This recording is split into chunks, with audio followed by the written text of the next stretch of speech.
Queridos amigos, ¿cómo están? Espero que estén muy bien. Muchas gracias, Arturo. Lo quiero presentar. Arturo es nuestro colaborador, es el co-conductor de la máquina filosófica que conducimos desde el canal de YouTube y también colaborador de las clases y un gran aprendiz de filosofía que seguramente en algún momento va a colaborar con todos nosotros, brindando todo lo que él está aprendiendo, que es muchísimo. Eh, Pueden prender sus micrófonos para saludar y después apagarlo, ¿no? Así que bienvenidos. Es bueno verlos. Qué lindo que han prendido toda su cámara. Ahí está Alonso. Hola, Ya profe. Buenas tardes. Buenas tardes, profe. Buenas tardes. Hola, buenas esa tardes. voz es de Tardes. Félix. Buenas tardes, profe. Hey, profe. Buenas tardes. Estoy hecho unas cosas que no prendo la cámara y estoy almorzando. Ah, debe estar trabajando en el Uber. No, estoy almorzando. Ah, almorzando. Bueno, está bien. No nos mostres la merluz. Está bien. Un abrazo, profe. Un abrazo grande a todos, che. Bueno, a ver, hay caras nuevas. Hay alguien que está de su trabajo, nos decía, ¿no? Trading, ProSAS, puede ser, que está de su trabajo. Sí, sí, señor, por acá. Con mi novia Pero también estudiando. ¿cómo te llamas? Julián. Somos de Julián. Colombia, maestro. Yo Vamos, soy ¿y tu Angie. novia? ¿Ya? Ángel. Julián y Angie, bueno, un gusto. Bienvenidos. Muchas gracias, maestro. Ernesto Giacopello, pero italiano. Io Italiano, posso sí. parlare italiano también, ¿eh? ¿Cómo estás? Bien, gracias a Dios. Gloria a Dios. Bien. Me alegro mucho. Bienvenido. Igualmente, me da gusto estar aquí con ustedes. Para mí también es un gusto. Bueno, ahí abajo tenemos a Isaac. ¿Cómo estás, Isaac? El Coq. Hola, profe. ¿Qué adiós? ¿De dónde sos, hermano? Yo soy de Colombia, pero el apellido es de mi padre y es británico. Mirá, qué lindo. Colombia. Bueno, hay muchos colombianos, che. Parece que en Colombia Santo Tomás pega bien. Bueno, me alegro. Ahí lo tenemos a Carlos Pavón. Un abrazo grande, Carlos Pavón. Abrazo, gracias. Aquí desde México. Acá estamos. Acá estamos con la casaca mexicana, con todo. Así que bueno, gracias y bienvenido. Bienvenido al curso. Gracias. Marcos Cedeño, Marcos querido, Dios te bendiga. Hola, buenas tardes. ¿Cómo estás? Bien, bien. ¿Vos cómo te encontrás?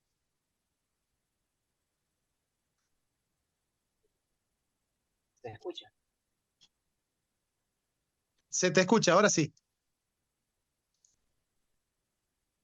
Ahí apagaste el micrófono. Ahí lo apagaste.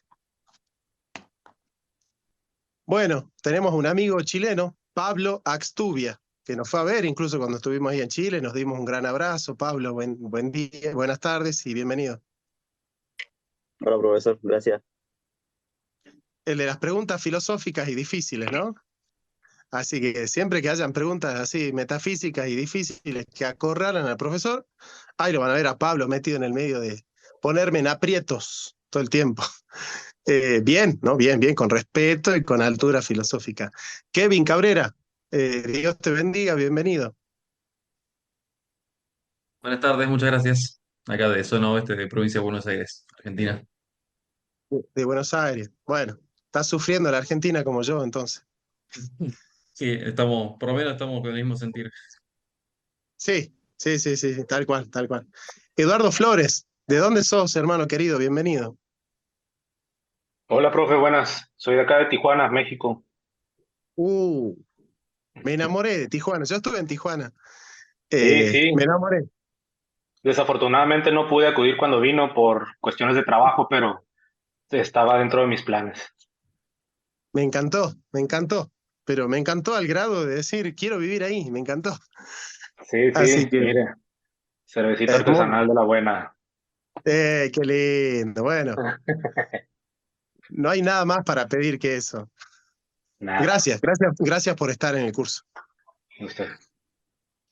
Sergio Tinoco. ¿Cómo estás, Sergio, querido? Hola, ¿qué tal, profe? Buenas tardes a todos.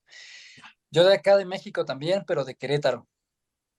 Querétaro, también estuve ahí. Es una ciudad muy industrial, hay muchas industrias ahí y es muy histórica, ¿no? Creo que ahí está la Casa de la Independencia, algo así.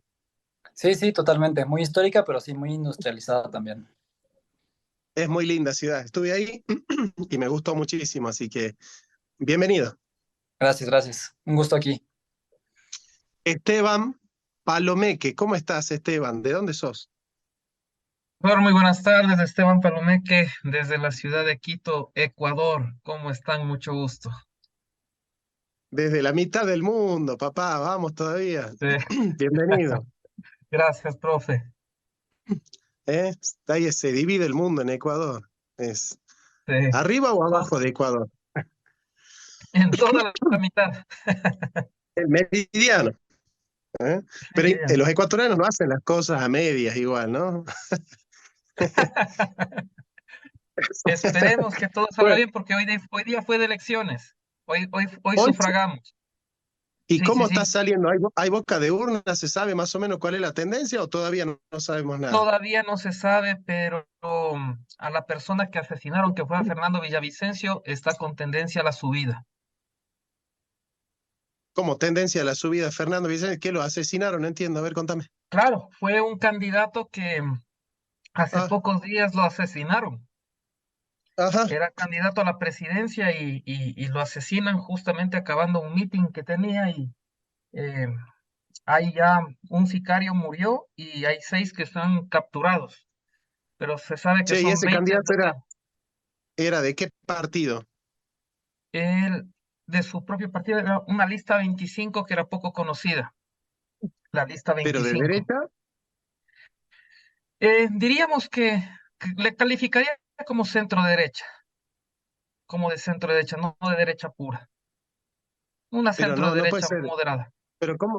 Pero la gente no lo está votando a él porque él ya no es candidato.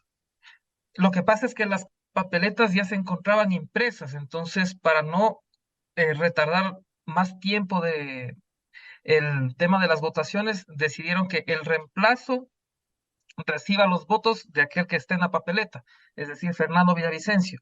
A pesar de que ya murió, la persona que identifique endosa los votos al que actualmente se encontraría como suplente de él, que es Zurita. Eso es lo Zurita. que Ah, ocurrió acá en Ecuador. Y hubo otros atentados contra otros candidatos también, pero no, a buena hora no murieron, no pasó nada, pero la cosa no está tan buena. bueno, Hay me mucha pongo a estudiar. delincuencia. Me pongo a estudiar Hay el tema. Gracias. sí, profe. Gracias, Esteban. Eduardo Flores, te saludé, creo que no. ¿Sí? ¿Ya? Sí, Ah, sí, profe, de estás acá de con la Tijuana. cerveza. Sí, sí. Sí, estás con la Claro que sí, cervecita esa. Sí, sí. así es. Bueno, saludo a todos los demás. Mi querido amigo Manuel, David, Nico, Isael, Elías, Cristina, Santiago Salgado.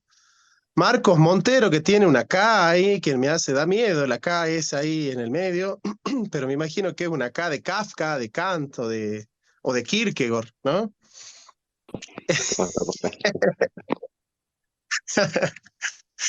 Bueno, Feli, Renato, Diego, Nicolás Jacín, un gran militante de Sergio Massa, lo tenemos acá también. César Trujillo, Roberto. Bueno, estamos todos y con muchas ganas de aprender de Santo Tomás. Comienza la clase. Esta es la clase número 1. Tomás de Aquino es hijo de Landolfo de Aquino, parte de la nobleza de Aquino. Aquino queda al sur de Nápoles, ¿no? Esa es la ubicación en Italia. Landolfo de Aquino era señor de Rocaseca, que era una comuna dentro de Nápoles. Y también es hijo de Teodora di Chieti. Puesto que es segura la fecha de la muerte de Tomás de Aquino, que es el 7 de marzo de 1274, el biógrafo oficial de Tomás de Aquino, que se llama Ditocco, afirma que el santo había cumplido apenas 49 años a la hora de su fallecimiento, por lo cual se calcula que Tomás de Aquino pudo haber nacido en 1225 como fecha o principio de 1226. O sea, los últimos meses de 1225, diciembre, noviembre del 25 o enero, febrero del 26. De su primera infancia se recuerda especialmente el episodio del rayo que mató en el castillo de Roca Seca a una hermanita suya que estaba a su lado, dejando ileso al pequeño Tomás. Todos los grandes, ya sea el fundador del protestantismo, que es Lutero, y el más grande del catolicismo, que es Tomás de Aquino, tienen una experiencia con el rayo. Se dice que Lutero estaba viajando en un caballo, estaba pasando por un bosque y cayó un rayo que le dio en el trasero a Lutero. Ahí Lutero le pide a la Virgen que lo salve y que él se va a entregar a la vida monástica. Y bueno, el rayo ha marcado profundamente a 4 grandes. A Heráclito, que decía que todo lo grande viene del rayo, ¿ah? Que aparece como el rayo. Heidegger tenía una frase sobre el rayo en la puerta de su casa, el rayo que casi mata a Lutero y el rayo que casi mata a Santo Tomás de Aquino.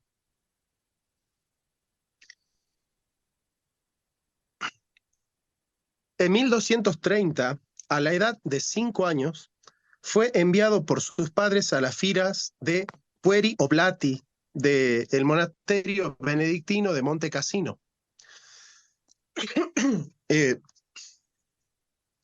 La finalidad, el deseo que tenía la familia de Tomás de Aquino era que éste pueda ascender hasta ser abad en el monasterio benedictino de Monte Cassino, lo cual le otorgaría mucho prestigio y dinero a la familia. Bueno, ahí fue educado Tomás de Aquino durante 9 años, con la intención de encaminarse a la vida monástica y obviamente con la secreta esperanza de obtener poderío político y económico. Sin embargo, tras desavenencias, tras el consejo del mismo abad, Ditocco, y las devastaciones que produjera en el monasterio Federico II, el emperador, en 1239, Tomás volvió con su familia en Nápoles, pasando a continuar sus estudios en esa universidad, donde tuvo la primera iniciación directa en la filosofía aristotélica, y les voy a mostrar los 2 primeros maestros que le enseñan filosofía aristotélica a Tomás de Aquino, que son Martín de Dacia, con C, y también que le enseñó lógica a Tomás de Aquino, Martín de Dacia. Entonces, si ustedes quieren conocer el pensamiento de Tomás, tienen que conocer el pensamiento de Martín de Dacia, porque es el primero que le enseñó lógica aristotélica a Tomás de Aquino, ¿sí? Y también tienen que estudiar el pensamiento de Pedro de Irlanda, porque Tomás de Aquino estudió filosofía natural aristotélica a la luz de Pedro de Irlanda. Sí, estos son los 2 grandes primeros maestros de Santo Tomás. Obviamente que ustedes conocen que el más grande de todos fue San Alberto Magno, ¿no? Que además de ser un gran aristotélico, era un gran alquimista. Es por eso que nosotros hemos hablado de un libro de Santo Tomás sobre la piedra filosofal, porque no era extraño que Tomás pueda conocer algo de alquimia, teniendo en cuenta que San Alberto Magno era un gran alquimista. En la Universidad de Nápoles nació su vocación dominica por obra del predicador Fray Juan de San Julián. Fray Juan de San Julián va a marcar profundamente la vida de Tomás de Aquino, porque Tomás de Aquino va a ser secuestrado por sus hermanas y por su madre, y lo van a tener guardado en el castillo de Roca Seca, donde Tomás de Aquino se lee la Biblia entera. Y bueno, incluso le mandan mujeres para que lo tienten, a merced de hacerlo desistir de su vocación monástica. Y lo cierto es que Tomás de Aquino permanece firme, con una firmeza heroica, ¿no? Soportando violencias físicas, morales y espirituales. Esa resistencia que ejerce Tomás, esa resistencia heroica, gana para la vida religiosa a su hermana Marota de Aquino, que se convierte en monja por ver la resistencia de Tomás de Aquino a la madre, ¿no? Parecería que Tomás de Aquino recibió el hábito religioso de manos del maestro general Juan Teutónico entre los años 1243 y 1244. Finalmente, conseguida la libertad por la fuga, ¿quién lo espera? Bajándose con sábanas y con cortinas anudadas, desciende del castillo, y ¿quién lo espera abajo? Su hermana Marota y también Fray Juan de San Julián. Fue encaminado para que terminase los estudios superiores, y la primera meta fue la Universidad de París, donde estudió desde 1245 a 1248.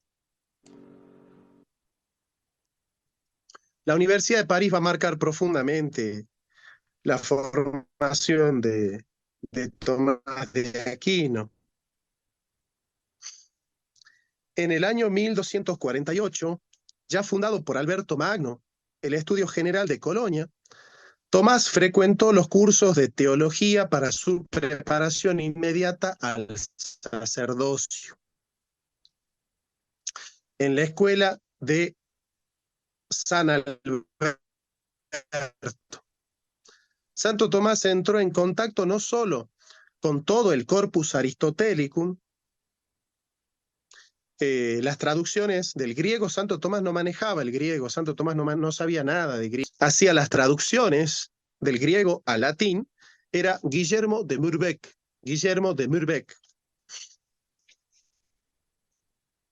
Conoció el corpus aristotelicum, también conoció a los comentaristas árabes de Aristóteles y griegos, hasta entonces traducidos por los árabes, ¿no? En ese momento hubo, y no sé si ustedes leyeron la novela El nombre de la rosa, una gran polémica a la hora de introducir a Aristóteles, por dos razones. Una razón de corte religioso y una razón de corte filosófico.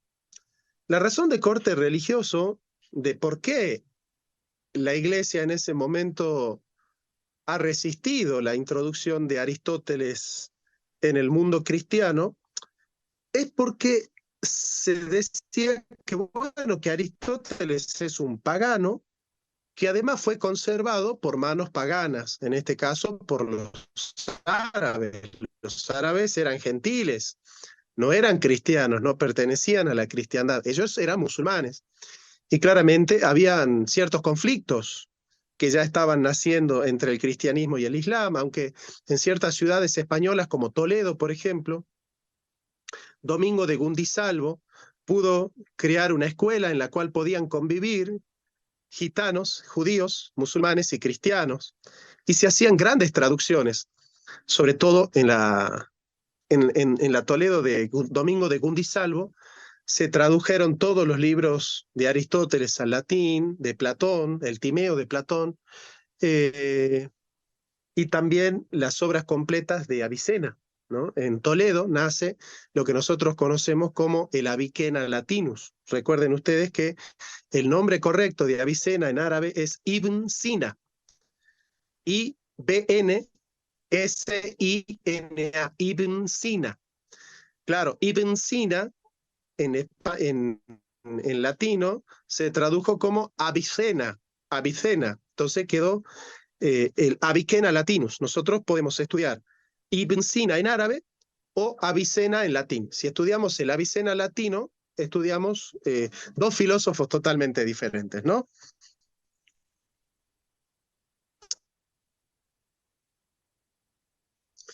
También conoció, junto a Alberto Magno, el famoso Corpus Dionisianum, que es el corpus del pseudo Dionisio Areopagita.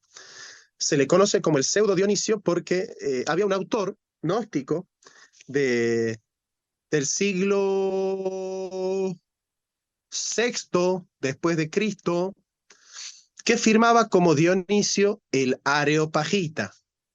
Dionisio el Areopagita. Yo les pregunto, ¿quién es ese Dionisio el Areopagita? ¿Alguien se acuerda? ¿Alguien tiene una idea de quién es ese Dionisio Areopagita? Alguno de ustedes sí debe saber. Ahí Alonso dice, yo no tengo idea. Pero Dionisio el Areopagita es ese cristiano que se convierte al cristianismo, ese gentil, pagano griego, que en el capítulo 17 de los Hechos de los Apóstoles se convierte al cristianismo por la predicación de San Pablo, ¿no? Ahí se convierte en Dionisio y Dámaris. Bueno, entonces, como se convirtió en el Areópago, que fue donde San Pablo predicó el Evangelio por primera vez en Atenas, en Dionisio se convierte. Entonces, Santo Tomás se murió pensando que los libros que él leía eran de ese Dionisio. Pero la crítica literaria en el siglo XIX descubrió que en realidad es un seudónimo. Entonces, se habla de el pseudo Dionisio Areopagita. En la época medieval se usaba mucho esto de utilizar el nombre de un apóstol o el nombre de un gran filósofo o de un gran santo para escribir libros y masificarlos. Como no había derechos de autor, no existía el ICBN ni las infracciones por derecho de autor, entonces yo escribía un libro y si yo pretendía que mi libro se masifique y sea estudiado por toda la cristiandad, yo ponía que ese libro fue escrito por San Lucas. Entonces yo escribía y firmaba como San Lucas. Entonces todo el mundo leía el libro de San Lucas, ¿no? Y es mentira, era yo, pero estaba utilizando un seudónimo para masificar el libro. Bueno, esto es lo que hizo este seudónimo del siglo V, firmaba como el Dionisio Areopagita, que escribió la jerarquía celeste, los nombres de Dios. Y bueno, el pseudo Dionisio tiene una gran influencia en Tomás de Aquino, sobre todo en la estructura a través de la cual Tomás de Aquino va a desarrollar las 5 vías de las pruebas de la existencia de Dios. En particular, los grandes temas de Dionisio Areopagita son el amor necesario.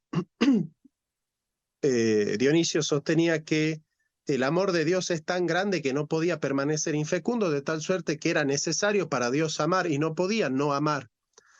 Frente al amor necesario, Santo Tomás va a proponer el amor libre, la disrupción metafísica que consiste en la discontinuidad entre Dios y las criaturas, la continuidad metafísica que supone que lo superior de lo ínfimo se toca con lo ínfimo de lo superior, el exitus y el reditus, es decir, todo vuelve desde donde nace, todo viene de Dios y va hacia Dios. Ese principio también ya está en San Agustín. Señor, nos hiciste para ti y nuestra alma no descansará hasta descansar en ti. Bueno, esos son los grandes temas, esas son las grandes cuestiones que han ido marcando, digamos, la influencia de Dionisio en Santo Tomás, pero sobre todo en los nombres de Dios. El gran tema que va a marcar la influencia de Dionisio en Santo Tomás es la tríada gnómica, es decir, los nombres de Dios proceden de los entes, de las cosas. Nosotros conocemos la perfección que hay en las criaturas y predicamos de Dios lo que encontramos en la criatura a través del principio de causalidad, que supone que no puede haber una perfección en el efecto que no haya estado antes en la causa de una manera más eminente. Entonces, si nosotros encontramos en el ente la perfección de, qué sé yo, de ser motor, nosotros podemos predicar ese nombre de Dios, pero nosotros nos topamos con ese nombre en el ente de una manera finita. Entonces, ahí surge la primera afirmación. Nosotros predicamos de Dios el nombre que encontramos en la criatura, y el nombre que encontramos en la criatura es el nombre de una perfección que hay en la criatura. Entonces, por ejemplo, decimos, la criatura es motor. Ser motor es un nombre, y es una perfección. La criatura también es causa. Es efecto, pero es causa. Entonces, sacamos el nombre de causa de la criatura y se la predicamos al Creador. Ahí tenemos la afirmación. Nosotros afirmamos de Dios que Él es causa y que Él es motor, y que además es necesario. Pero el alma, por ejemplo, es necesaria por otro. En cambio, Dios es necesario por sí mismo. El ente humano, por ejemplo, es motor móvil, en cambio Dios es motor inmóvil. El hombre es causa y efecto, es causa causada, en cambio Dios es causa primera, causa incausada. Entonces, ¿cómo va a proceder Dionisio? Va a decir, bueno, Dios es causa. Remoción, remueve, saca el modo finito. Entonces dice, Dios es causa, pero no como el ente. Superlatividad, sino que es supercausa. Ahí viene la superlatividad. Entonces, los tres momentos del Dionisio Areopagita son afirmación, remoción y superlatividad. Afirma la perfección que encuentra en el ente, la afirma de Dios, niega el modo finito, eso se llama la remoción, y afirma la superlatividad. Y así funcionan las 5 vías. Así funcionan las 5 vías con el modo de Dionisio Areopagita, ¿no es cierto? Esto ya lo vamos a presentar ya más profundamente después. Simplemente les estoy adelantando un poco la gran influencia que tuvo para Tomás de Aquino, sobre todo 4 grandes filósofos que son Platón, Aristóteles, San Agustín y Dionisio Areopagita. Esos 4 están muy adentro del pensamiento de Santo Tomás, ¿no? Todos los otros también influyen, también están, también son importantes, pero yo diría que estos 4 marcan profundamente a Santo Tomás de Aquino, ¿no? Platón y Aristóteles en la filosofía, Dionisio y el pseudo Dionisio y San Agustín en la teología.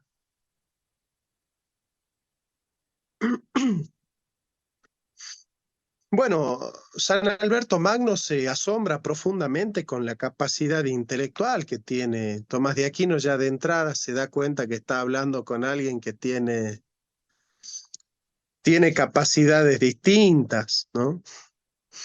Y por la insistencia de Alberto, que solicitó los buenos oficios del cardenal dominico Hugo de San Caro, el general de la orden en 1252, llamó a Tomás a París para ocupar el puesto vacante de bachiller en teología de la cátedra de los dominicos que allí regenteaban. Hay un libro muy bueno que escribió un historiador que murió hace unos 5 años. Oye, Jonathan. Un historiador italiano. Te interrumpo un poquito. Sí. Mira, te mando un mensaje rápido por WhatsApp. Te interrumpo un poquito. A ver, vamos a ver. ¿Ustedes me escuchan bien? Perfecto. Sí, se escucha bien. Sí, se escucha muy bien. Arturo, creo que te refieres a que se nos está acabando el tiempo. Puede ser que tenga 20 minutos, sí. Lo que me dice Arturo es que parece que está programado para grabar 40 minutos y cortarse. ¿Es así, no, Arturo? Sí. Bueno, entonces estamos 10 minutitos más y después volvemos a entrar, no hay problema. Aparece en la parte superior del Zoom que faltan 4 minutos para que se acabe la reunión. No hay problema. Después Arturo va a unir las dos clases, no hay problema. Entonces nosotros vamos a dar unos 4 minutitos más y le pedimos a Arturo que corte, él pasa un nuevo link y nos volvemos a conectar, ¿eh? Vamos a tratar de que para la próxima clase hacer una derechita de una. Pero bueno, vamos de a poco, vamos. Gracias Arturo por avisar, amigo. Bien. ¿Qué es lo que dice Jacques Le Goff, un historiador que escribió Los intelectuales en el siglo XIII? En el siglo XIII se desarrolla una nueva, digamos, una nueva clase, un nuevo oficio, una nueva profesión. Recuerden que en la Edad Media había 3 grandes oficios. ¿Saben cuáles eran? Los famosos 3 grandes oficios, ¿no? El que reza, el que lucha y el que trabaja. El que reza es el sacerdote, el que lucha es el señor feudal y el que trabaja es el vasallo, el siervo de la gleba. Eran los 3 grandes oficios, ¿no? El que ora, el que labora y el que combate, el que lucha. De ahí el gran lema, ora et labora. Pero en el siglo XIII ya comienza a demarcarse un nuevo tipo de profesión que es el que piensa, el intelectual. El intelectual comienza a través del averroísmo latino a marcar profundamente lo que es la emancipación de la razón con respecto a la teología. Entonces, en esta cátedra dominica en París, comenzó a haber un gran conflicto entre los maestros seculares, que eran estos intelectuales averroístas latinos, liderados por Guillermo de Saint-Amour, y por los profesores religiosos. ¿Y por qué había grandes disputas? Porque las cátedras regenteadas por los dominicos eran muy concurridas. Iban muchos estudiantes a las cátedras de los dominicos. En cambio, a la cátedra de los seculares iban pocos, ¿no? Entonces, Guillermo de Saint-Amour hizo un libélulo falso, donde se difama al Papa, Alejandro IV. Entonces, con eso trataban los seculares de sacar a los religiosos de las cátedras. De hecho, entraban a las cátedras y apedreaban a los alumnos y a los profesores. Hubo muertos, realmente fue un conflicto en el que tuvo que intervenir el Papa, ¿no? Bueno, vamos a cortar acá y... Ahí está. Bueno, anda para allá, anda afuera.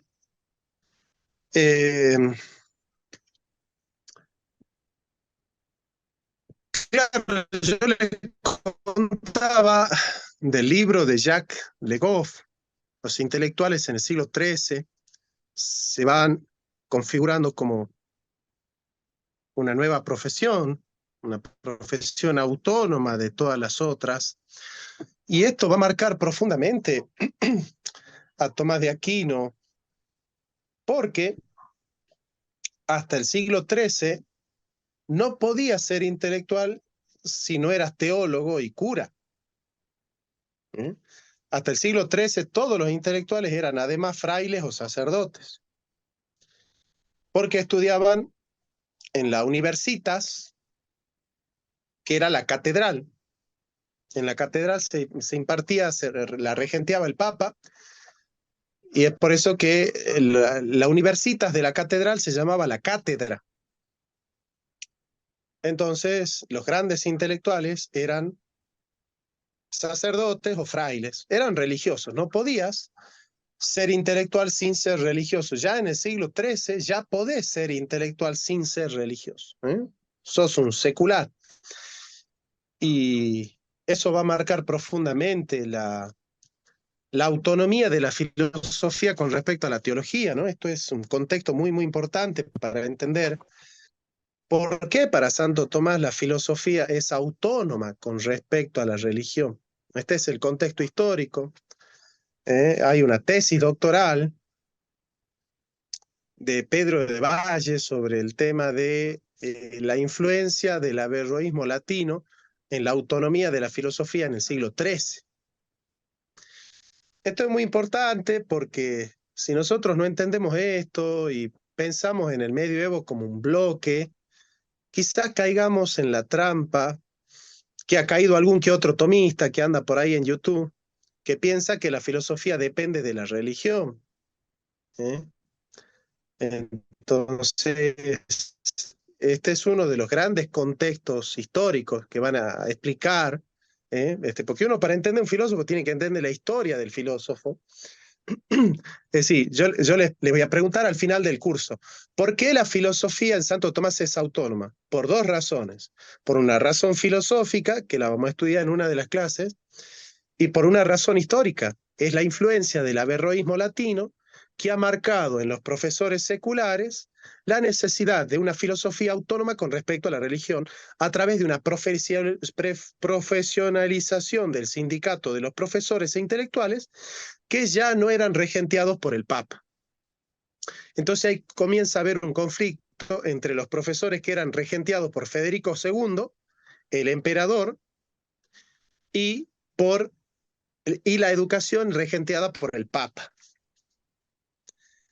Esto va a terminar con Lutero. O sea, esta educación que está impartida por los príncipes o emperadores por un lado y por el Papa por otro lado, va a marcar un divorcio entre la religión y la filosofía. En Santo Tomás esas autonomías son integradas, pero de a poco se van a convertir en autonomías desintegradas. Y eso se va a marcar profundamente ya al fin de la Baja Edad Media, sobre todo con Duns Scoto. Ya en la época de Santo Tomás hay dos grandes pensadores que van a plantear una autonomía desintegrada, que son Averroes, por un lado, y Suger de Brabante, ¿no? Suger de Brabante. Bueno, entonces, entender las relaciones entre fe y filosofía en un contexto histórico es entender que, bueno, que ya en el siglo XIII ya hay príncipes que se están encargando de armar planes de estudio y de convocar a sus grandes profesores. Recuerden, con Lutero pasó eso, ¿no? El príncipe Federico el Sabio, en la Universidad de Sajonia, contrata a Lutero como su gran profesor. Pero Lutero era profesor de Federico, no era profesor del Papa. Estaba bajo las órdenes de la nobleza y no del papado. Bueno, estas dos grandes bases de la educación, ya sea la política y la religión, va a marcar profusamente lo que va a ser de ahí en más el divorcio entre la filosofía y la religión. Este es el origen histórico que ustedes tienen que conocer, porque hablar de Santo Tomás sin conocer la historia y el contexto histórico en el que se desarrollaron los textos de Santo Tomás y las polémicas de la época, no tiene sentido. Se los digo como historiador. Yo, además de ser filósofo, soy historiador. Entonces, ¿cómo vamos a entender nosotros el 18 Brumario de Luis Bonaparte sin entender, por ejemplo, los conflictos del proletario? ¿Cómo vamos a entender el Leviatán de Hobbes sin entender la revolución y la guerra civil que destronó a Carlos I y lo ejecutó? ¿Cómo vamos a entender el Príncipe de Maquiavelo sin entender las coyunturas políticas de la Florencia del Renacimiento, ¿no? Es decir, es imposible entender una obra filosófica si no entendemos el contexto histórico, social, económico y político en el que se ha escrito esa obra. Entender una obra filosófica o un autor requiere de un trabajo importante, de contextualizarlo, de entender cuál fue su formación, cuál es su preparación, su biblioteca. Estudiar la biblioteca del filósofo es interesante, también es importante. Bueno, esas son las razones por las cuales la filosofía fue adquiriendo su autonomía ya en la época de Tomás de Aquino.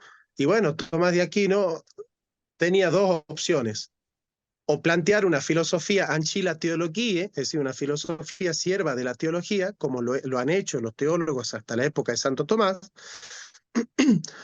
o plantear una autonomía integrada. La otra era plantear una autonomía desintegrada, pero Santo Tomás no era averroísta. Justamente Santo Tomás estaba combatiendo el averroísmo porque el averroísmo de los intelectuales seculares que regenteaban las cátedras seculares, liderados por Guillermo de Saint-Amour, tuvieron una polémica muy grande en la que tuvo que intervenir el Papa, y quienes respondieron a las grandes polémicas y le respondieron a los seculares fueron San Buenaventura, Tomás de York y el dominico Tomás de Aquino.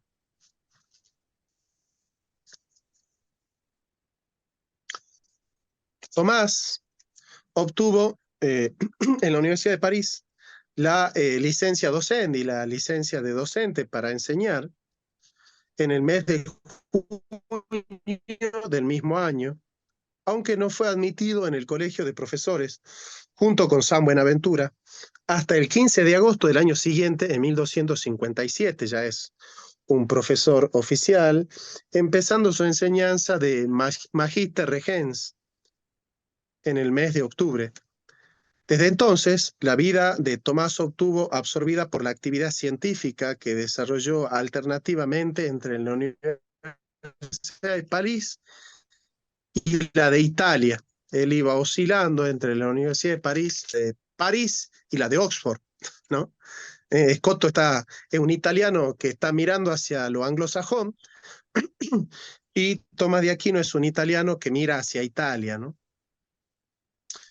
El primer magisterio parisiense de Santo Tomás, o sea, la primera época en la que Tomás es maestro, de 1256 a 1259, son 3 años, se vio turbado por el ataque de los maestros seculares, ¿no? Los maestros seculares guiados por Guillermo de Saint-Amour, para impedir a las órdenes mendicantes el ingreso en la universidad. Los adversarios pusieron también en la balanza la cuestión de Evangelium Aeternum, pero sin conseguir ningún resultado. Santo Tomás se puso de viaje para Italia en 1259, después de haber participado durante la fiesta de Pentecostés, en junio de 1259, en el capítulo general de los Valesienses, colaborando con San Alberto Magno y Pedro de Tarantasia, en la compilación de la Ratio Studiorum, en la orden, ¿no? Los estudios racionales, la razón del estudio. Este primer periodo, casi 10 años de residencia en Italia, desde el 59 al 68, son 9 años, es el más continuo y tranquilo en la vida del santo, y en él se desplegó una actividad científica prodigiosa, sinceramente, ¿no? Es posible que estudiara en el Studium o Conventus Curiae, y es cierto también que Urbano IV, el Papa, le llamó a Viterbo y después a Orvieto, en los años 1265 y 1267. Se encuentra en el convento romano de Santa Sabina, con el encargo de reorganizar el estudio general de la orden. En 1267 y 68 continuó probablemente en Viterbo con Clemente IV, el Papa. En la corte hizo amistad con el dominico flamengo Guillermo de Murbeck, que es el gran traductor de las obras de Aristóteles del griego al latín. Hace rato les hablaba, ¿no? Un poco de Guillermo de Murbeck. Ernesto! Ay, me está contagiando el sueño, hermano. Bostecé tantito, pero no me estoy durmiendo. No estoy durmiendo. Vamos con pila, que se va a poner lindo. Sí. Bueno, ahí se hace amigo de Guillermo de Murbeck, ¿no? Entonces, ¿quién es Guillermo de Murbeck? El traductor del griego al latín, que le prestó una ayuda en la revisión de las versiones antiguas y con nuevas versiones directas del griego de los textos de Aristóteles y de sus primeros comentaristas griegos, e igualmente la revisión de los textos neoplatónicos, en particular de los libros Etoigeiosis Deologique de Proclo, en 1268. Tomás de Aquino ha conocido el neoplatonismo de Proclo, de Plotino.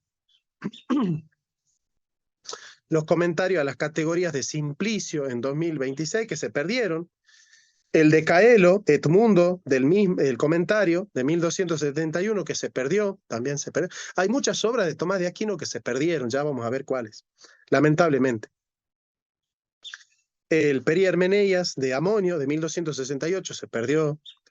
El de Ánima, de Temistio, de 1268. Y el de Ánima de Juan Filopono, también de 1260, se perdió. De fecha anterior es la versión del comentario a la meteorología de Alejandro de Afrodisia, un escolarca del Liceo, en Nicea en 1260. Hacia finales de 1268, tal vez por orden del mismo pontífice, Santo Tomás se encontraba de viaje hacia París, donde en enero de 1219 empezó la enseñanza que continuó en el año académico de 1270. Este segundo magisterio parisiense es el periodo más agitado en la vida del santo y de más áspera lucha en todos los frentes, especialmente al estallar el averroísmo en la Facultad de Artes, después en la lucha abierta contra su aristotelismo por parte de la dirección agustiniana dominante en la Facultad de Teología. O sea que acá tenemos en Santo Tomás una doble lucha que es interesante. Podríamos decir, teníamos una lucha, vamos a decir así, para que me entiendan, vamos a utilizar categorías actuales para que me entiendan. Santo Tomás tuvo que luchar contra la izquierda y contra la derecha. La izquierda eran los profesores seculares, los averroístas latinos, que querían emanciparse de la religión. Querían una filosofía que no tenga nada que ver con la religión. Eso eran los de el averroísmo latino. Ya les voy a explicar por qué. Y después habían otros agustinos conservadores que eran fideístas o de la subsunción desde la fe, que consideraban que el estudio de Aristóteles iba a pervertir a los cristianos porque no era consonante con el cristianismo. Uno de los criterios de por qué no se introdujo Aristóteles, ya les dije yo que el criterio era religioso y filosófico. El religioso era que eran paganos, que Aristóteles era un pagano que fue traducido por los paganos, y otro criterio era filosófico, es decir, en Aristóteles existe la inmanencia del ser. En cambio, en Platón la trascendencia del ser. Entonces se consideraba, siguiendo al de Vera Religión y de San Agustín, que la verdadera filosofía que es consonante con el cristianismo es la filosofía de Platón y no la filosofía de Aristóteles. Esto se muestra claramente en el libro de Humberto Eco, El nombre de la rosa. Bueno, ¿por qué? Porque hay dos tendencias. Tenemos la tendencia entonces que resiste la introducción de Aristóteles, que es una tendencia de derecha, conservadora, y la tendencia secularista de los averroístas. Entonces Santo Tomás tenía que combatir con los averroístas que querían una filosofía que no tenga nada que ver con la religión, y tenía que combatir con los agustinos conservadores, tradicionalistas, que no querían la filosofía de Aristóteles. Entonces, Santo Tomás, para los agustinos, era progresista, y para los seculares, los averroístas, era un conservador, ¿me entienden? Entonces, Santo Tomás tuvo que luchar con esas dos tendencias. Es importante notar eso, porque hay algunos curitas en internet, en algunos canales de YouTube conocidos y no tan conocidos, y algunos que otros economistas que se hacen pasar por filósofos, que están en la tendencia agustina. No, ¿cómo decir? No, que están dentro de la tendencia. ¿De qué tendencia están? Nosotros tenemos tres tendencias acá. La tendencia progresista, que es la de una filosofía separada de la teología y casi una autonomía desintegrada, una filosofía beligerante de la religión, que es la tendencia de los secularistas averroístas latinos. La tendencia fideísta, que considera una filosofía sierva de la teología, que es la tendencia agustina. y la de Santo Tomás, que plantea una filosofía que dialoga con la religión, pero desde la autonomía, lo que se llama el paradigma de la autonomía integrada. Son tres posturas. Estos tomistas que andan en las redes, hablando de una filosofía que es sierva de la teología, pertenecen al punto central neurálgico de Tomás de Aquino o son agustinos, que leen a Tomás desde este movimiento agustino que era el que Santo Tomás combatía. ¿Se dan cuenta que históricamente dónde nos estamos ubicando? Claro, ahí Alexander me hace cara de que sí entiende. Hay otros que me están haciendo cara como que no están entendiendo. Tenemos tres posturas, ¿cierto? Ubican las tres posturas. El averroísmo latino, el agustinianismo conservador y la postura de Santo Tomás. ¿Quién que escuchó la clase se anima a desarrollar cuál es la postura de los averroístas latinos? ¿Alguien que haya estado prestando atención? La autonomía desintegrada. Muy bien, la autonomía desintegrada, es decir, una filosofía que no solamente no tenga nada que ver con la religión, sino además que la combata a la religión, ¿cierto? Que la combata. Ya les voy a explicar la postura de Averroes para que entiendan por qué los averroístas pensaban eso, ¿sí? Después tenemos la otra postura, la de los agustinos. ¿En qué consistía la postura de los agustinos? Paradigma de la sustitución desde la fe. El paradigma de la asunción desde la fe o de la exclusión desde la fe, en el caso de los fideístas, ¿cierto? Solo fe, sí. Bien. Santo Tomás, ¿a cuál de las dos vertientes pertenece? Una intermedia, o sea, podríamos decir que es como una vía de tren donde van los rieles paralelos, pero que no se juntan, pero de alguna forma se vincula una con la otra. O sea, no hay podemos llegar a verdades, pues, o sea, creo que es lo que estás preguntando, ¿verdad? Sí, pues, llegar a verdades desde el punto de vista del razonamiento, del razonamiento humano, sin estar superitados o subalternos a las verdades teológicas. Entonces van caminando como rieles, pero no se pelean una con otra. Afirman la misma verdad. Afirman la misma verdad. Le voy a explicar la postura de Averroes para que entiendan el problema del averroísmo, ¿sí? El problema del averroísmo. Yo necesito que entiendan bien cuál fue el problema del averroísmo. Averroes se llama el gran comentador porque ha hecho grandes comentarios sobre Aristóteles. De hecho, se cuenta que Averroes no entendía a Aristóteles, no lo comprendía, no podía tener debates filosóficos, pero se memorizó la metafísica de Aristóteles de memoria. Se la conocía de memoria a la metafísica de Aristóteles. Todos los libros de la metafísica de Aristóteles de memoria. Impresionante, ¿no? Para mí el más importante siempre fue Avicena. De hecho, Santo Tomás dialogó más con Avicenna, el Avicenna Latinus, dialogó más con Avicena que con Averroes. Son árabes, ¿no? Después estaba, bueno, Avicebron, Alfarabi, bueno, otros filósofos también, ¿no? De la época. Pero yo necesito que me entiendan qué pasó con el Averroes.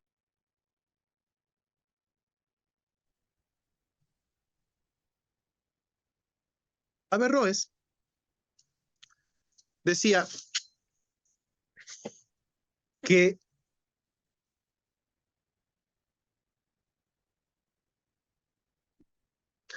para fines teóricos nosotros utilizamos la inteligencia y para fines prácticos utilizamos la voluntad. Y que si el objetivo que nosotros perseguimos es un objetivo científico e intelectual, la que debe llevar la batuta, la delantera, es la filosofía.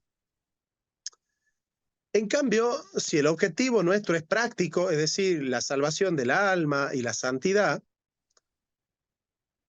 lo que debe primar es la religión. Entonces todo va a depender de qué es lo que estés buscando, dice Averroes. Si lo que vos buscás es saber, es conocer, tenés que dedicarte a la filosofía. Ahora, si lo que vos decidís es ser santo y obrar la santidad para la salvación, bueno, tenés que entregarte a la religión. Ahora, Averroes dice, puede ser que la misma persona se dedique tanto a la religión como a la filosofía. Puede ser que la misma persona se dedique a la religión, por un lado, y a la filosofía, por otro lado. Pero, ¿dónde está el problema? Dice Averroes. Que cuando nosotros queremos conocer la verdad de las cosas, la realidad última de las cosas, y nuestro objetivo es el conocimiento, y la que nos va a llevar a la verdad es la filosofía, dice Averroes. Es la filosofía la que nos da a conocer la verdad de las cosas. Ahora, como la conducta es una sola, no podemos tener dos conductas distintas. Cuando nosotros queremos conducirnos, o diríamos en términos kantianos, la razón pura es para la teoría y la razón práctica es para la ética y la religión, cuando nosotros nos queremos conducir en la vida práctica, y como la acción es una sola, no podemos en el mismo momento actuar de maneras distintas a la vez, entonces nos tenemos que mover por lo que dicta la religión. Nos tenemos que mover por lo que dicta la religión. Entonces, cuando nosotros queremos salvar nuestra alma y queremos obrar la santidad, nos basamos en lo que dice la religión. Y cuando nosotros queremos conocer la verdad del mundo, nos basamos en la filosofía. Ahora, existe la posibilidad, dice Averroes, que lo que manda la religión sea A, y lo que dice la filosofía sea no A. O sea, es posible que en el orden del conocimiento nosotros conozcamos en la filosofía una verdad, por ejemplo, que el mundo es eterno, dice Averroes, y por otro lado, por el dato de la fe, nosotros a conocer que el mundo fue creado por Dios en el tiempo.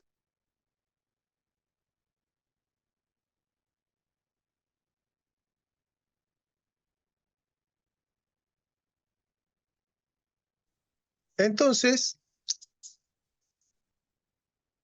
Averroes dice, bueno, hay un doble orden de verdades.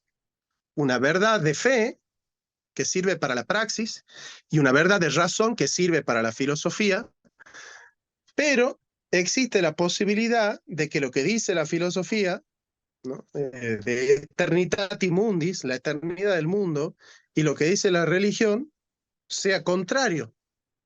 Sea contrario. Entonces, dice Averroes, bueno, como en definitiva lo que nosotros queremos hacer es salvar nuestra alma, le damos prioridad a la religión. Le damos prioridad a la religión. Entonces, los averroístas árabes le daban preeminencia en esta, no sé si entienden que esta es una autonomía desintegrada, ¿no? O sea, aquellos que ya me siguen y que conocen los paradigmas, entienden que estamos desarrollando con el averroísmo el paradigma de la autonomía desintegrada, de las autonomías divergentes, es decir, que en sede filosófica se afirma A y en sede religiosa no A, ¿cierto? La verdad contraria. Claro, mientras que los averroístas árabes en esta dialéctica de oposiciones entre filosofía y religión le daban preeminencia a la religión, los averroístas latinos le daban preeminencia a la filosofía, ¿me entienden? Entonces, la problemática del averroísmo latino, ¿cierto? Es que los averroístas latinos utilizaron el averroísmo latino para emanciparla a la filosofía de la religión, para depurarla a la filosofía de la religión y para plantear una filosofía secular que no tenga que ver con la religión. ¿Cierto?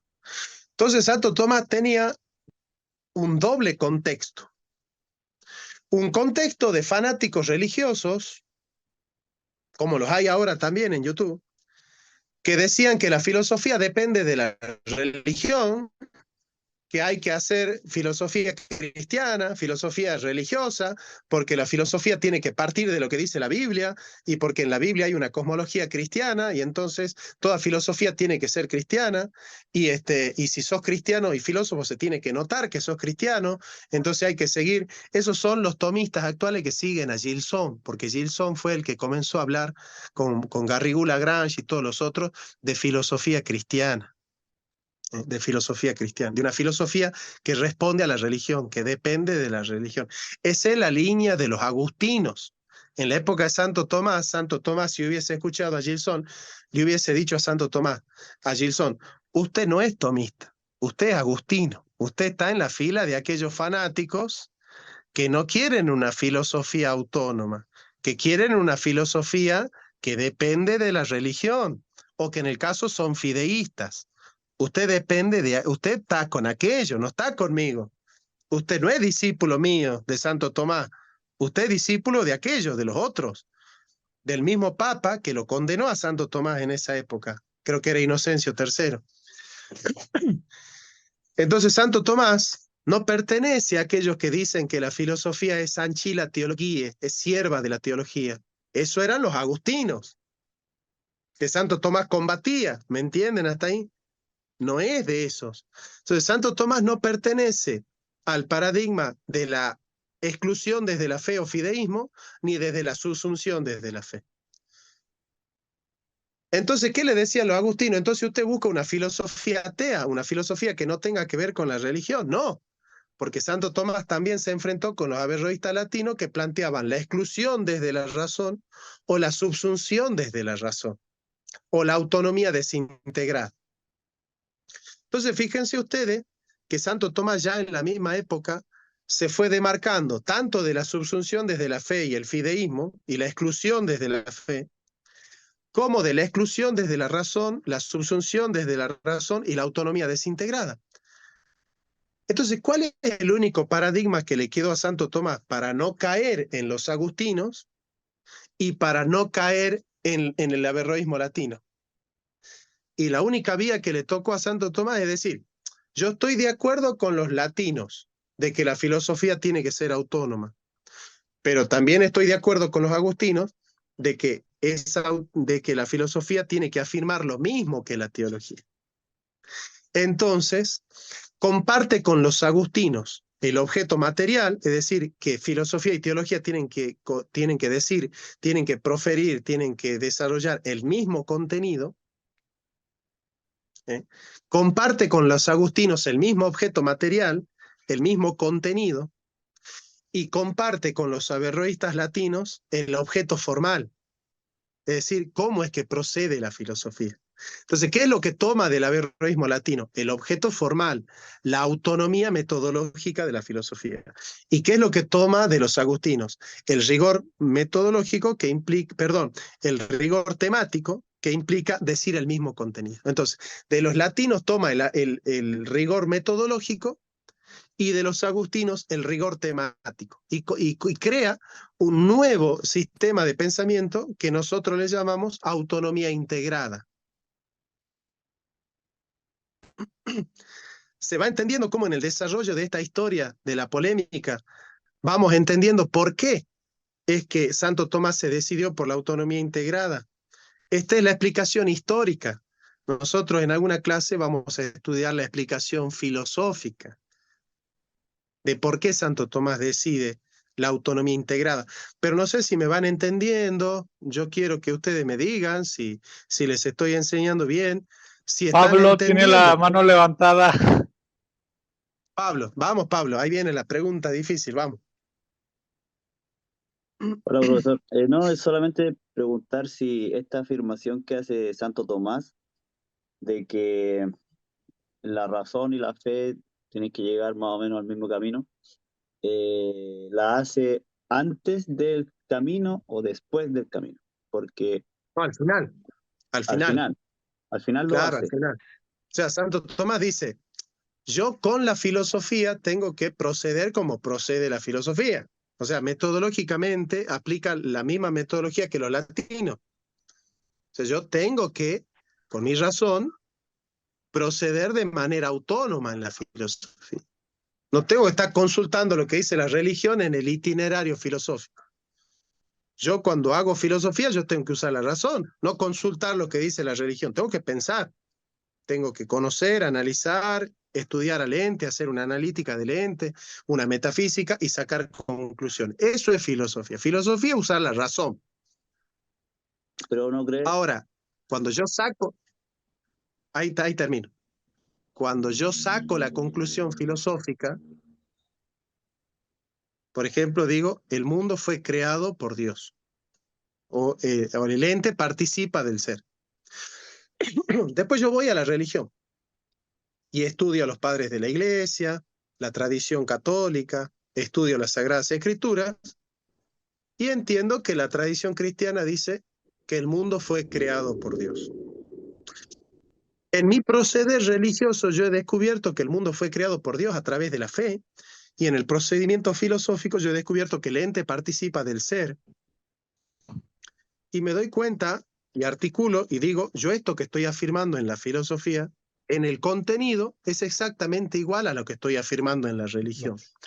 Pero la manera de descubrir esto en la filosofía no depende de cómo he procedido en la religión. Creo que nos queda un minuto. Sí. ¿Cuántos minutos nos quedan? 3 minutos. 3. Bueno, hagamos una pregunta. Pablo, ¿tenías algo más para decir? Sí, no, pero si quieres. ¿Se entiende la respuesta? Sí, sí, la entiendo perfecto. Dale, hacela la pregunta, dale. Las dudas que me saltan, las dudas que me saltan son acerca de los conflictos de interés. Porque evidentemente que una persona que se ha dedicado toda su vida a ser, ya sea científico o ser una persona religiosa, sobre todo la persona religiosa, no puede llegar y decir, bueno, yo voy a dejar a Dios de lado y ahora voy a ser filósofo. O sea, evidentemente que siempre está la palabra o las enseñanzas o la fe como una especie de vara diciendo, te estás como desviando un poquitito del camino de los resultados racionales, por decirlo. Está bien, pero eso ya no es metodológico, eso es existencial. Eso ya no depende de la filosofía, sino de la psicología. ¿Me entiendes? Ya no es un tema filosófico eso. Santo Tomás filosóficamente propone eso. Ahora, si después yo no puedo hacer un apogeo, es ya una cuestión de mi carácter, no es un problema filosófico. No es un problema filosófico. Bueno, descansemos unos 5 minutitos, ¿sí? Yo me voy a tomar ahí un jugo y volvemos para tener la última parte de la clase. Matías, no me voy a olvidar que me ha levantado la mano para hacer una pregunta, ¿eh? Pero ahí volvemos con la última sección de la clase, ¿eh? Cortamos, descansamos 5 minutitos, vamos al baño, tomamos un té, un café, un mate, un yogur y volvemos a la clase. Ahí está. Bien. Con respecto a las giras, ustedes hablan conmigo, las giras surgen así, 4 o 5 personas que dicen te queremos traer y se van juntando y van buscando gente y van diciendo, bueno, che, ponemos tanto cada uno y compramos el pasaje y acá podemos vender libros y llevarlo a esta universidad, a esta iglesia y damos charla y vendemos libros y recuperamos. Bueno, las giras nacen así, ¿no? Con gente, con 3 o 4 que se juntan y que tienen ganas de llevarlo. Bueno.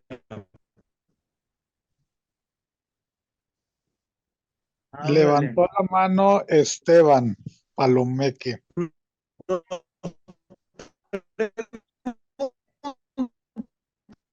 Ernesto, ¿qué es lo que Santo Tomás de Aquino hace? ¿Cierto? 2 cosas. Primero, que, digamos, el contenido cristiano, la doctrina cristiana, la sana doctrina para Santo Tomás, es San Agustín. San Agustín es sana doctrina, digamos. Entonces, nosotros decimos que hay objeto material, que es el contenido, y el otro es el objeto formal, que es la metodología a través de la cual se va a abordar ese contenido.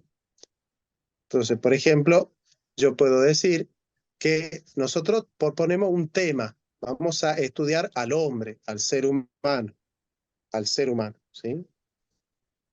A la persona humana. Pero la podemos estudiar, ese es el objeto material es el tema, el hombre. El hombre es el tema, el ser humano es el tema. Pero puede ser estudiada esa temática de distintos objetos formales. ¿Qué es el objeto formal?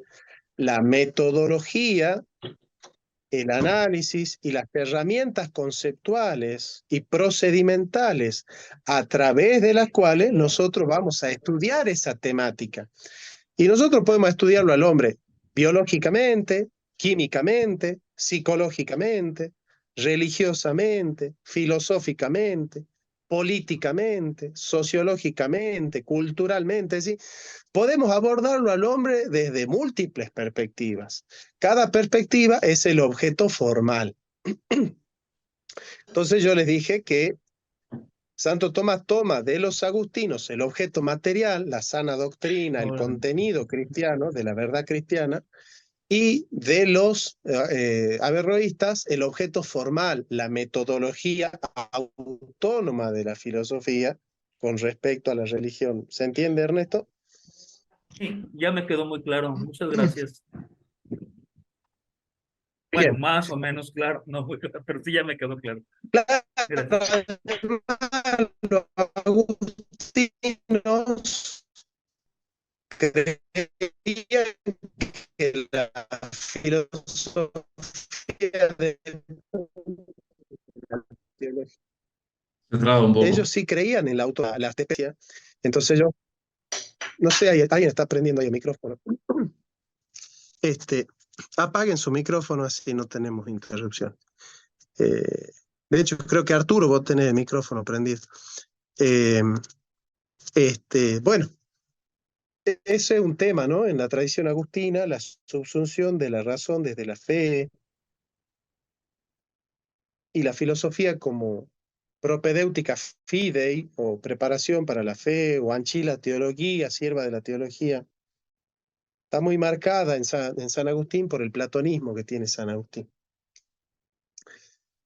Bien, Matías, no me olvido, Matías, que habías levantado la mano para hacer una pregunta. Hola, mucho gusto. Soy de Chile. En realidad era justamente sobre Tomás de Aquino, la autonomía integrada que él acaba de explicar, el objeto formal y el objeto material. Mi pregunta en realidad era más, ¿por qué elige esos atributos del averroísmo y del agustinianismo? ¿Por qué justo esos atributos para hacer su autonomía integrada y no otros? Bueno, esta clase, la primera es la única que vamos a subir partes de la clase a internet, a YouTube, para invitar a la gente que no se ha sumado para que vea, ¿no?, cómo son las clases que estamos dando. Bueno, Matías, no sé si habías llegado a hacer la pregunta, creo que no. De hecho, usted me está respondiendo que la razón por la cual Tomás de Aquino escogió el objeto formal del averroísmo y el objeto material del agustinianismo es para crecer en la filosofía y mantener la fe. En eso habíamos quedado. Claro. Santo Tomás es ortodoxo en la fe. Pero ahí va mi razonamiento, ¿no? Santo Tomás se da cuenta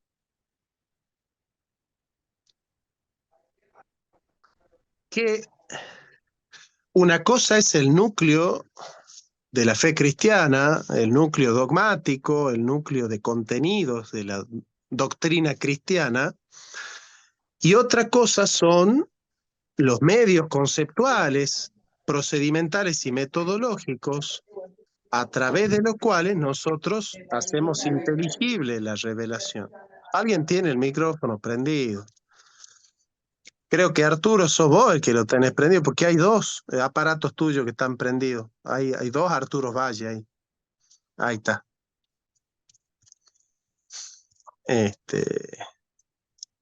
Bueno, mis alumnos ya saben que yo tengo esa neurosis de no escuchar, no me gusta escuchar ruido cuando estoy dando clases. Es una neurosis mía, así ya, de que me gusta que esté todo en silencio. En mi curso también, en las clases que doy en la universidad, ojalá haya calor, cierro la puerta, pues no me gusta que haya ruido, ¿viste? Entonces, soy así como neurótico de eso. Les desarrollo el tema. Santo Tomás se da cuenta, y esto es importante que lo entiendan, sobre todo si son católicos, que una cosa es el contenido de la fe, la doctrina revelada, el contenido de la revelación, la sana doctrina, el objeto material es una cosa, y las formas conceptuales, procedimentales, metodológicas, a través de las cuales nosotros hacemos inteligible, explicamos y transmitimos la revelación, son cosas diferentes. La filosofía no es canónica. No hay una filosofía canónica. No hay una sola filosofía que sea la única válida para hacer inteligible la revelación cristiana. Si vos sos católico, podés seguir muchas filosofías. Es decir, no es que vos estás obligado a ser católico y tomista. Yester, ya te doy. Lo que pasa es que Santo Tomás ha sido el que mejor ha articulado conceptualmente la revelación cristiana, pero podría pasar que el catolicismo descubra otro gran filósofo, que descubra otra filosofía que sea mejor para transmitir, para ser inteligible y para conceptualizar y para enseñar y comunicar la verdad cristiana al mundo de hoy. No cambiaría el núcleo de fe, no cambiaría el contenido de la fe.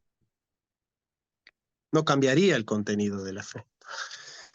Pero sí cambiaría los conceptos a través de los cuales nosotros hablamos de esa fe. Por ejemplo, les voy a dar un ejemplo. El concepto de sustancia en la transustanciación no es dogma de fe. Dogma de fe es la Eucaristía. O sea, ustedes como católicos tienen que creer en la Eucaristía. El concepto de sustancia, de usía, de forma, de materia, son conceptos que no son canónicos, que uno podría utilizar otra filosofía para hacer inteligible, explicar y comunicar el dogma de la Eucaristía.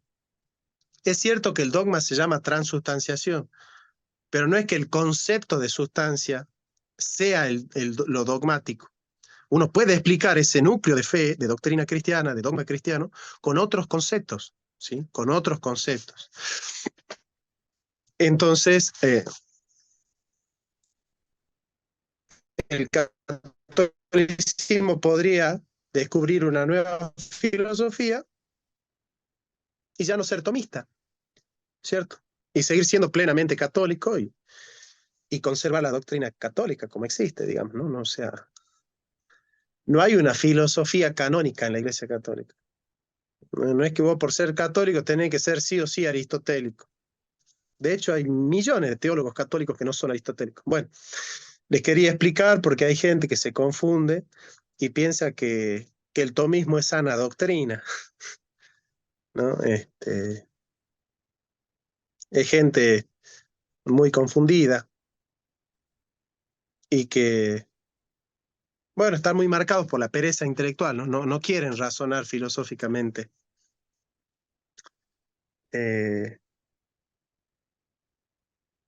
Y Santo Tomás se dio cuenta de eso. Hasta Santo Tomás, toda la teología cristiana era platónica o neoplatónica. O sea, el filósofo que estaba de base en la teología era Platón, no Aristóteles, Platón. Y Santo Tomás en su época fue revolucionario, porque después de 1200 años de fe cristiana, Santo Tomás dijo, no, el que nos conviene utilizar para poner a la base de la filosofía para hacer una teología cristiana no es Platón, sino Aristóteles. Es como que si yo de repente fuese hoy un teólogo católico y diga, el mejor filósofo para analizar la fe cristiana no es Santo Tomás, sino Heidegger. ¿Qué reacción tendría el mundo católico conmigo? La misma reacción que tuvieron en ese momento con Santo Tomás, ¿se dan cuenta? ¿Y cómo que Heidegger? ¿Cómo que Santo Tomás no y Heidegger sí? ¿Qué te pasa vos? ¿Eh? ¿O cómo que Heidegger no y Husserl sí? ¿O Freud? ¿Estás loco? ¿No? Entonces, para Santo Tomás fue todo un desafío enfrentarse con la censura de la iglesia de ese momento. Lo condenaron muchas tesis de Santo Tomás y estaba prohibido enseñar a Santo Tomás tras su muerte. Fue después de 100 años que Santo Tomás fue redescubierto y valorado, pero Santo Tomás murió siendo bastante condenado por muchos hermanos de su iglesia. Hay que entender eso porque Santo Tomás en su época no era un conservador, un fanático fideísta conservador. Santo Tomás en su época fue un revolucionario. Y entender ese es el perfil de Santo Tomás. Entonces, para Santo Tomás, la teología tomista al lado de Cristo era paja, era cosa sin valor. Y es bueno entender el valor de la filosofía de Santo Tomás es adecuado cuando no se coloca como canónico. Bueno, vamos con, a ver, no sé quién estaba primero, Arturo, en el orden de las manos. Bueno, vamos con Jester. Así vamos, después Cristina y así. Bueno, sí me escuchan. Ok, bueno, un gusto, profe. Mi nombre es Joshua, solo que, claro, ya aparece con el nickname. Mi pregunta es para, digamos, entender un poquito mejor en un ejemplo que usted estaba dando sobre el caso de la pena de muerte en Santo Tomás, ¿no? Y esto lo quiero poner en una noción un poco más general. En caso de que la razón no alcance llegar a una conclusión certera, como puede ser en ese sentido, ¿no? Con la pena de muerte, debido a las condiciones de la época o a ciertas nociones que todavía no se ha logrado avanzar lo suficiente, ya sea en los métodos, en los medios o etcétera. En ese caso, para Santo Tomás, la fe estaría, al lograr ella llegar a una conclusión, ella estaría por encima de la razón, o sea, el cristiano en su deber debe quedarse con esa conclusión de la fe. Esa sería mi pregunta.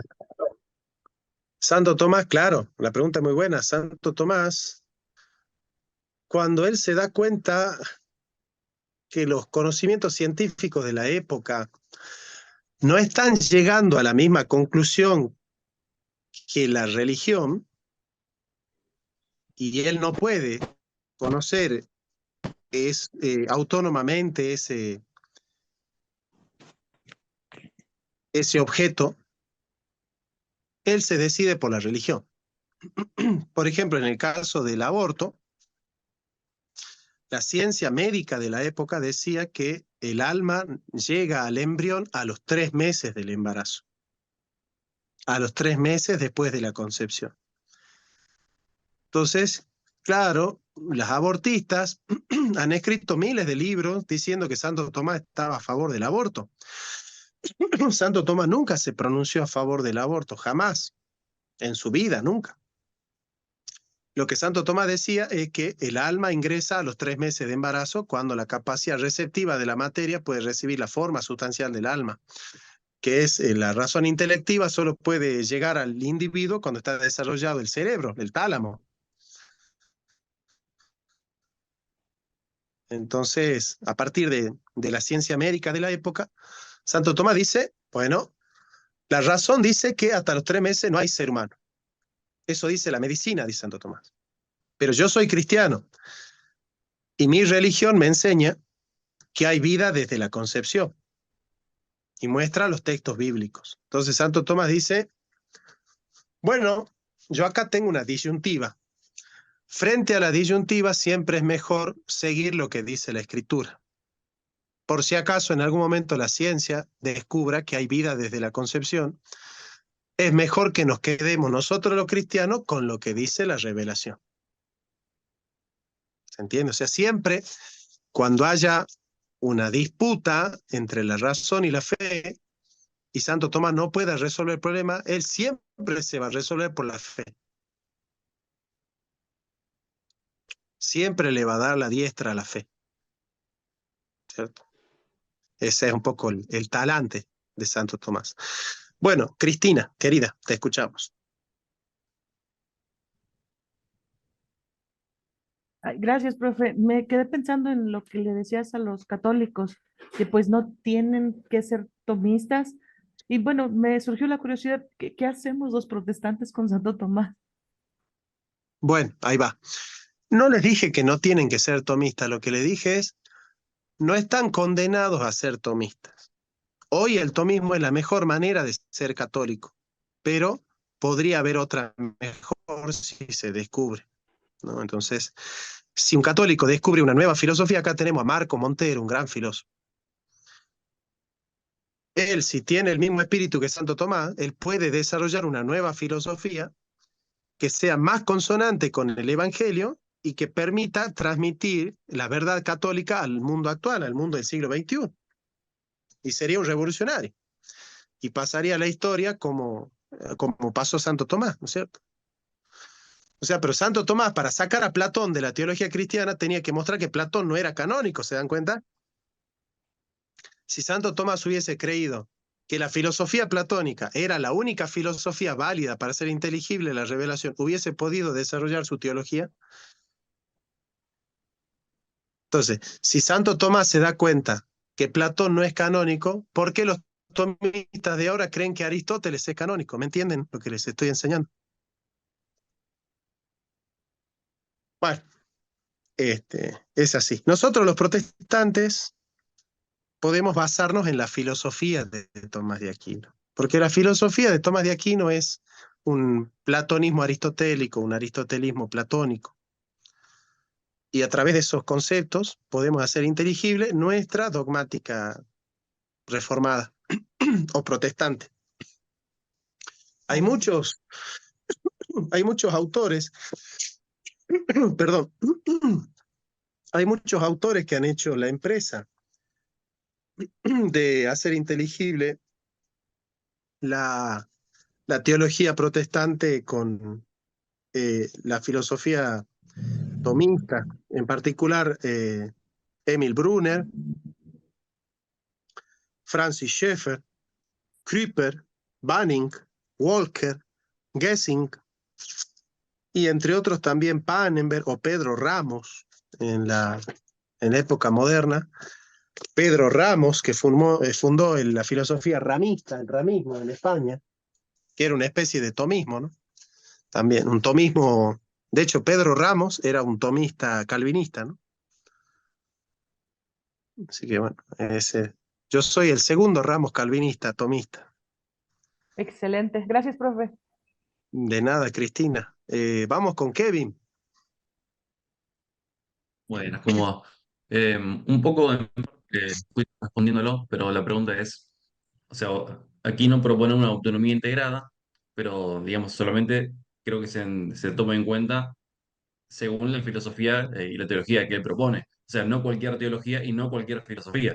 O sea, es la filosofía cristiana y la teología que está proponiendo él en ese momento. Porque no es que se puede, según entiendo, que se pueda afirmar que entre la filosofía y la teología hay una integración, hay esta, ¿cómo se dice? Autonomía integrada, sino que es en base a lo que él está proponiendo. ¿Es correcto? A ver, primero, en Santo Tomás no hay filosofía cristiana. Santo Tomás estaría en contra de hablar de filosofía cristiana, porque para Santo Tomás la filosofía es realista, es platónica, es gnóstica o es materialista. no existe el concepto de filosofía cristiana en Santo Tomás de Aquino. Me corrijo. Básicamente, por... Sí, No, sí, me corrijo, quiero decir teología cristiana y filosofía aristotélica. No quise mezclarlo. claro. Bien. Sí, porque ustedes son mis alumnos y esos errores no los pueden cometer porque justamente están estudiando conmigo. Ustedes van a terminar el curso y van a salir como si hubiesen estudiado con otro youtuber de por ahí que anda diciendo de filosofía cristiana, ¿no? Ustedes no van a hablar de filosofía cristiana. Hay un debate mío con Juan Carlos Monedero. Me mató el perro ese. No sé quién dejó prendida el micrófono, pero creo que es Arturo.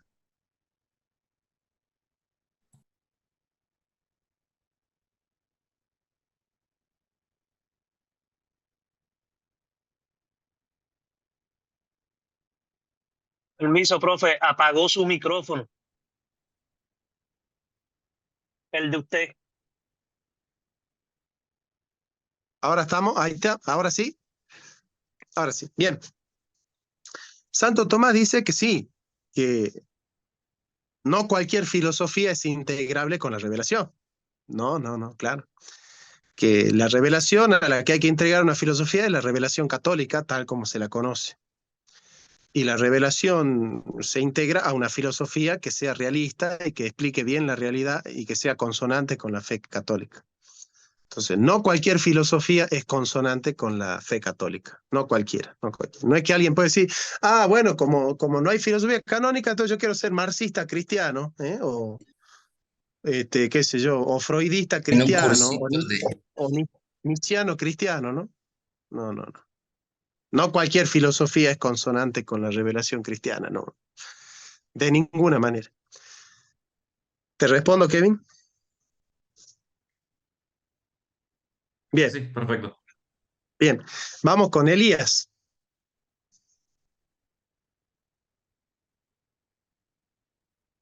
Buenas tardes. Buenas tardes. Quisiera preguntarte, dijiste sobre Averroes, creo que había un doble orden de verdades, ¿no? Sí. Lo que entiendo de lo que explicas es que tanto en la filosofía como en la teología hay una doble perspectiva. Ya no Tomás la asume como dos verdades, ¿no? Sino como una perspectiva de verlo desde el punto de vista teológico, o sea, de Dios, por decirlo, de arriba hacia abajo. Y con la filosofía de abajo hacia arriba, ¿no? Pero es una única verdad. Es lo Sí. que... Es lo que... Sí. Tu idea es correcta, la forma en la que te expresaste es incorrecta. Sí. Okay. O sea, Averroes sostenía que el contenido de la fe y el contenido de la razón podían ser contradictorios. Ajá, sí. Santo Tomás, proponiendo la autonomía de la fe y de la razón, sin embargo, sostiene que los contenidos de la fe y de la filosofía no pueden ser contradictorios. Ok. Bien. Ahí está. Bueno, vamos con Isaac. ¿Me escucha? Sí, hermano, sí. Listo. No, profe, la pregunta que tenía era la que hicieron en el grupo, que cómo fue que más tarde los tomistas llegaron a abrazar el paradigma de la subsunción desde la fe.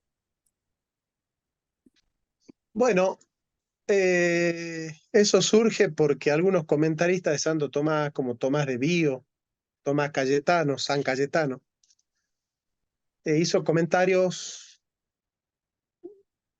no discerniendo la diferencia entre el Tomás mayor de la Suma contra los Gentiles y de la Suma Teológica con el Tomás de los primeros escritos, sobre todo con el Tomás aviceniano del ente y de la esencia.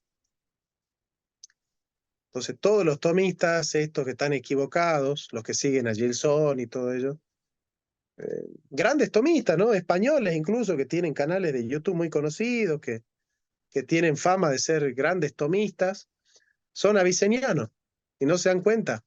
son gilsonianos y no se dan cuenta, siguen a Gilson. Y el que descubrió con un trabajo histórico el S intensivo real y la gran diferencia entre el tomismo esencial y el tomismo del actus essendi es Cornelio Fabro. Ellos creen que Gilson y Cornelio Fabro tienen diferencia de matices. Yo digo que Fabro y Gilson tienen dos tomas totalmente diferentes, ¿no? Entonces, si ustedes son mi alumno, tienen que descender que el que entendió el núcleo central de la filosofía de Santo Tomás es Cornelio Fabro. Y los tomistas anteriores, salvo algunos que él fue rescatando, todos son avicenianos, esencialistas y fideístas, o desde la subsunción, desde la fe.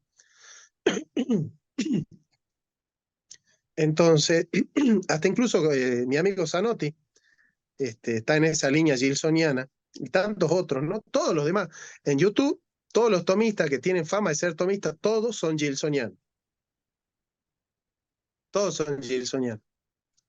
Yo soy un tomista fabriano, de la segunda camada de discípulos de Cornelio Fabro. En algún momento les voy a explicar la diferencia entre el tomismo gilsoniano y el tomismo fabriano. Pero quiero que lo sepan, ¿no? Para que sepan por qué es que algunos tomistas hay cosas que no están entendiendo. No están entendiendo y como no salen de ese marco conceptual, uno se las explica, se las explica, se las explica, se las explica, se las explica con manzana, con pera, con durazno, con melones, con sandía. Y no entra. No entra, y la filosofía cristiana, y ustedes se van a dar cuenta porque mezclan y le hacen crítica a Agustín Laje con lo que dice la Biblia, y mezclan la Biblia con la ciencia, y juzgan la ciencia con Levítico 2:18, y no entienden, ¿no? Ustedes se van a dar cuenta que no entienden el tomismo, no, como diría el Evangelio, no les amaneció, no se dan cuenta, no. Uno ve sus videos y dice, no se da cuenta, no se da cuenta, no sé por qué, pero porque una cosa es que no se dé cuenta cuando uno no le explica. Ahora, si yo le explico y no se da cuenta, no entiende si hay pertinacia, no lo entiende. Pero si ustedes terminan el curso, sí se van a dar cuenta la diferencia. Sí se van a dar cuenta la diferencia. Y es bueno que se den cuenta, para no cometer esos errores. Yo no digo que yo no cometa errores, pero esos errores no los cometo. Esos errores no los cometo. Y cuando yo desarrollé el concepto de las máscaras de Dios y la fenomenología de la religión, siempre aclaré que es una investigación en el seno de la metodología de la fenomenología de la religión. Es decir, yo siempre dije, si yo me meto a estudiar desde la fenomenología de la religión yo llego a esta conclusión. ¿Se entiende? Ya lo vamos a estudiar bien al tema y al final se van a dar cuenta, ¿no? De cuál es la diferencia y entender por ahí, ¿no? Como el valor que tienen, ¿no? Entender bien los paradigmas de las relaciones entre fe y filosofía te ahorra muchos problemas. Te puede traer otros como me los trae a mí, pero te 3 ahorra minutos. muchos otros. Bueno, gente, terminamos la clase de hoy, ya llegamos a las 2 horas de clase. Espero que hayan disfrutado de esta primera clase. Para mí es muy lindo poder estar en una clase después de más de un año de no... Chesterton, qué lindo. Después de un año de no poder dar una clase, un curso, es muy lindo para mí poder volver a dar un curso. Inviten a más gente, así somos más y la pasamos mejor. Y están invitados para la clase que viene, que se dará el domingo entrante a las 18 horas, como todos los domingos, salvo alguna gira o raras excepciones. Las clases siempre tendrán lugar los domingos a las 18 horas, ¿no? Así que les dejo un abrazo muy grande, un cordial saludo a todos, que Dios los bendiga, y nos vemos el domingo que viene, si Dios quiere. Cualquier inquietud o pregunta pueden acceder a mi WhatsApp y preguntarme tranquilamente lo que quieran, si quieren consultar sobre libros, se escriben en el grupo, se preguntan, che, conseguí este libro, me pasaron este libro, compártanse información, videos, no hay problema. Si quieren compartir en el grupo el video de los gilsonianos que están equivocados, también compartan, no hay problema. confúndanse en la semana que los desconfundimos el domingo, no hay problema. Les mando un fuerte abrazo. Que Dios los bendiga mucho. Gracias. Gracias, profe. Nos vemos. Buen día. Gracias.